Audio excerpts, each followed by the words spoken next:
வாங்கங்க, பாவக்காய் வறுவல் ரொம்ப டேஸ்ட்டாக எப்படி செய்யலான்னு பார்க்கலாம். பாவக்காயை இந்த அளவில் நைஸாக நறுக்கிட்டு ஒரு 10 நிமிஷம் தண்ணியில் ஊற வச்சுக்கலாம். அடுப்பில் ஒரு பாத்திரம் வச்சு தேவையான அளவு எண்ணெய் சேர்த்துக்கலாம். எண்ணெய் கொஞ்சம் தாராளமாக சேர்த்துக்கோங்க, அப்போ தான் பாவக்காயோட கசப்பு தெரியாது.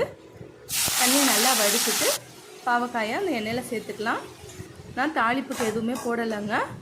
எண்ணெய் நல்லா காஞ்சதுக்கப்புறம் தான் பாவக்காய் சேர்க்கணும். பாவக்காயை நல்லா கலந்து கொடுத்துருங்க.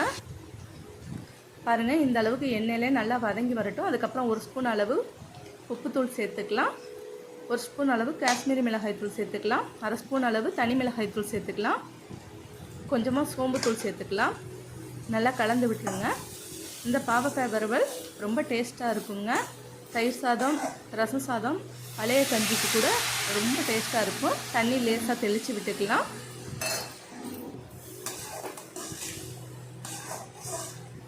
பாருங்கள், இந்த அளவுக்கு வதங்கி வரணும். ஒரு மூடி போட்டு ஒரு 5 நிமிஷம் சிம்மில் வச்சிடலாம். நல்லா வதங்கி வந்துருச்சுங்க. இதுக்கப்புறம் அடுப்பு சிம்மிலே வச்சு நல்லா கலந்து கொடுத்துட்டே இருங்க. ஒரு 10 நிமிஷம் விட்டு விட்டு கிளறுங்க. பாருங்கள், எண்ணெயெல்லாம் நல்லா பிரிஞ்சு வந்துருச்சு. அவ்வளோதாங்க, ரொம்ப டேஸ்ட்டான பாவக்காய் வறுவல் ரெடி. என்னோடய சேனல் உங்களுக்கு பிடிச்சிருந்துச்சின்னா லைக் பண்ணுங்கள், ஷேர் பண்ணுங்கள், மறக்காமல் சப்ஸ்கிரைப் பண்ணி வச்சுக்கோங்க. தேங்க்யூ.